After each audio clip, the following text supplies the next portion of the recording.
To kind of give you the quick spiel on the core features, I think, from a UI perspective, well actually, let me start from the outside in. From a hardware perspective, nice and small, there's a curved angle to it, and obviously with the easy slider, and you can see the curve in the whole device, which is really, really nice when kind of holding it up to your face. So, that was really important throughout, was to maintain this really nice, clean look from the outside in. So from a UI perspective, that was really one of the focuses, was how do we get rid of all the buttons, and how do we get rid of all the menus, and how do we get rid of, the clutter, I guess. But at the same time, if you look at the Trios and way back to the Palm Pilot, you always have these quick access buttons, which people love and which you really don't want to lose. So what we did was we created this quick launch bar, which has your phone, contacts, calendar, email, and then your launcher screen.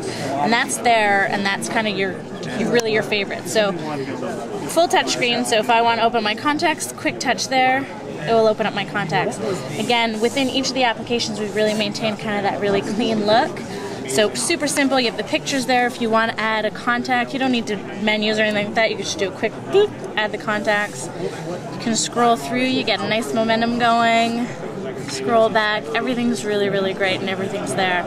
If I open up Sophia, again, information laid out really nicely, really, really clean. The one thing that's one of the things that's really, really cool is that obviously the touchscreen is active, but so is this area below it, which we call the gesture area.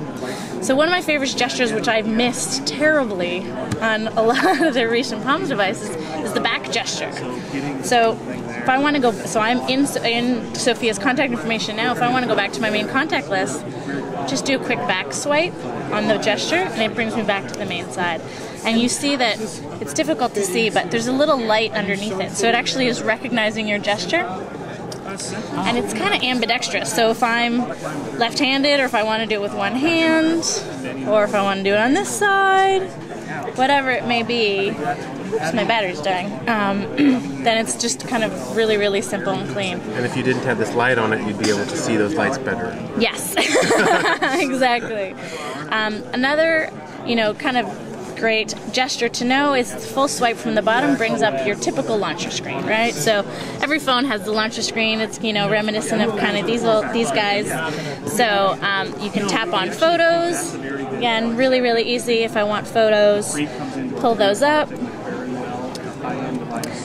And then if I want to go in and look at the photos, click on here, click on the photo, and then it's just like flipping through a photo album. So really, really kind of intuitive gestures. Again, if I want to go back, come on, little guy. There we go. If I go back, it'll bring me to this page. One thing that's also very, very cool is that, so you'll see that as I'm in these applications, I've lost that quick launch bar that I was talking about with my favorites, because again, we don't want clutter, right? But I can get it back really easily. If I drag my finger from the bottom up slowly, you can see it here. So my quick launch bar is back.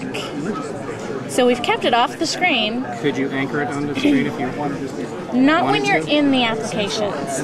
So as soon as you're at, let's say, I have no applications running, then it's always there. But while I'm in the apps, it's always kind of just below the screen, and I pull it up. Where'd it go? Let me go back here. And I pull it up. Hold up. Let me go into here. Excuse me. And I pull it up, and it will, like wherever I leave it, it will land. So if I leave it on email, it'll land on email. It'll up in the email application. One of, I think, hands down the coolest things about this device is what the center button does.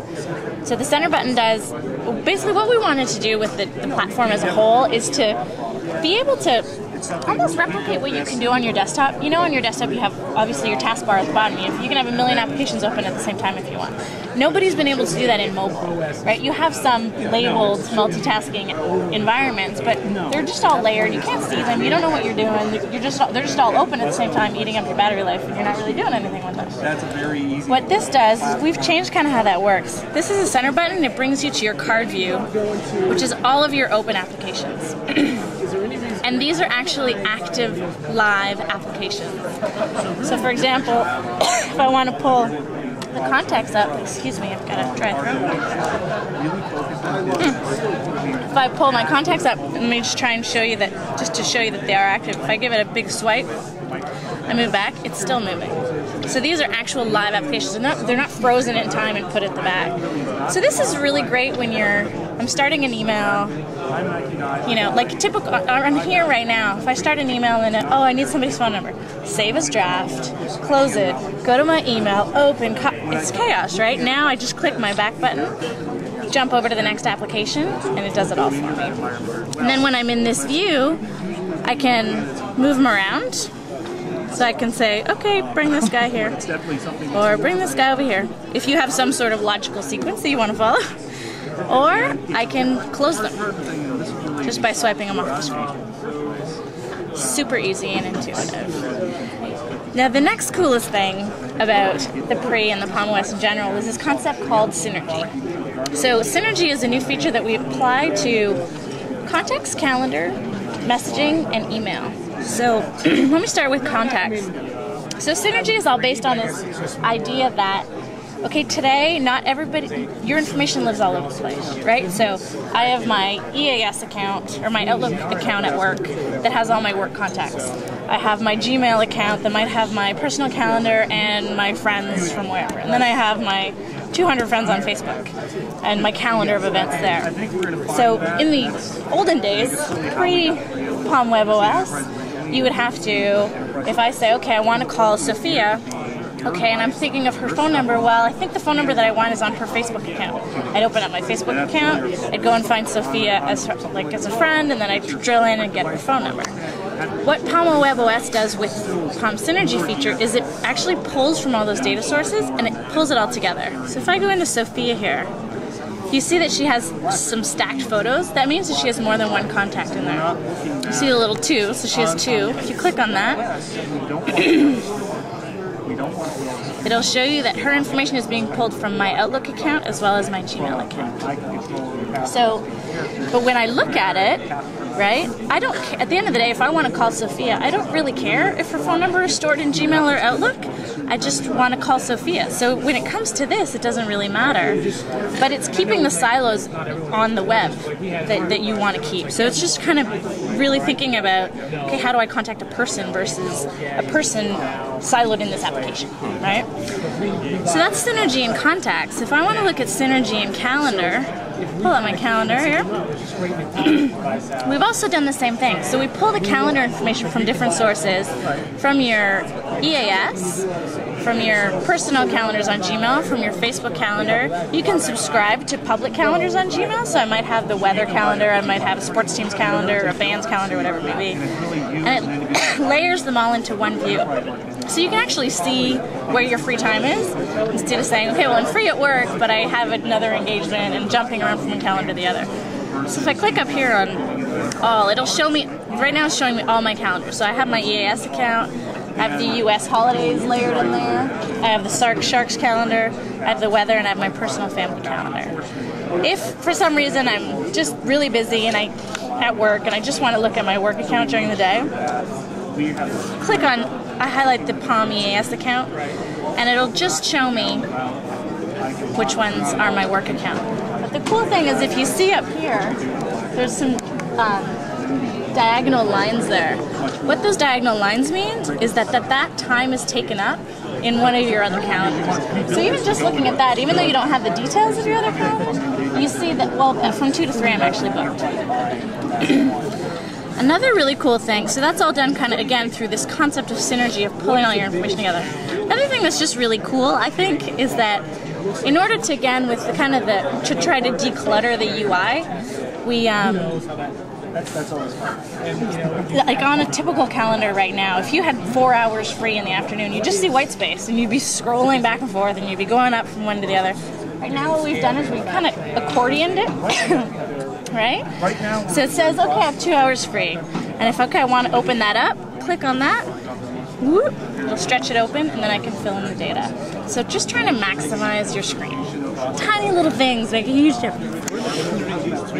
So that is your day view, your, whoops, your day view, your week view, and then your month view. Circle means today. So when it's black, it actually shows that you do have appointments. So there's just different you can see slightly different shading on the device. So what Ed was talking about is something called universal search, which is one of my hands down favorite things on the device.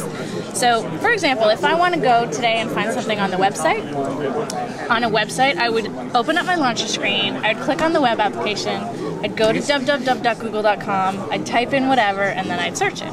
With universal search, regardless of where you are, you can just start typing. So if I'm here and I start typing, it's going to first of all search the device. So it searches and it says, okay, well I typed BL.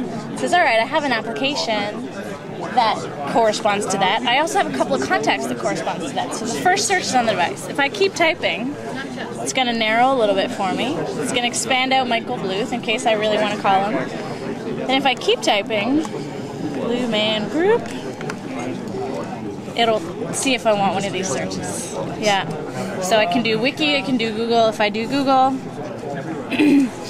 just pulls up directly to the search results.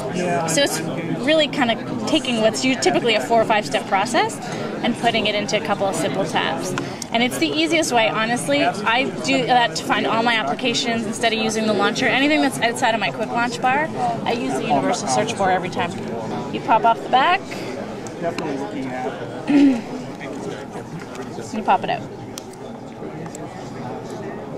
Replaceable is very important. Yeah, I want to give this to show this to our CIO to prove that it's. To prove that That's it's one replaceable. of his big. Oh, really? Yeah. Yeah, no, it's absolutely replaceable. But like I said, we're doing everything we can to make sure that it lasts as long as humanly possible. And can you show the album, how you flip the images and... Sure. No, you could take that. Thank you. So if I look at my photo album, I can pull this up. Look at the photos. This battery charging.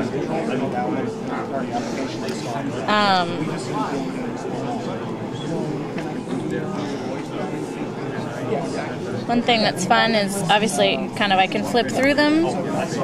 I can run it horizontally, so I can shift it that way. Or kind of one of my favorite things is if I'm speaking to somebody, instead of going, oh, look at this picture, I can just flip it and show you. So that's just kind of fun.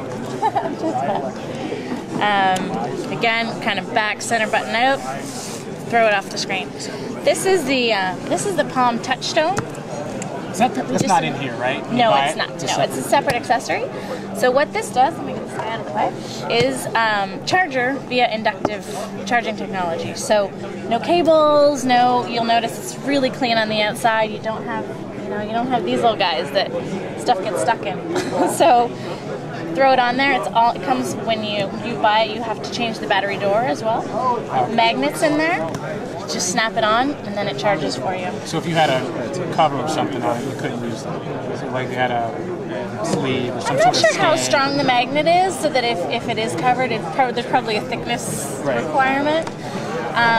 You can run it either in landscape or in portrait mode, and the great thing is that it recognizes that it's in the device, so you can still run video and watch it while it's charging.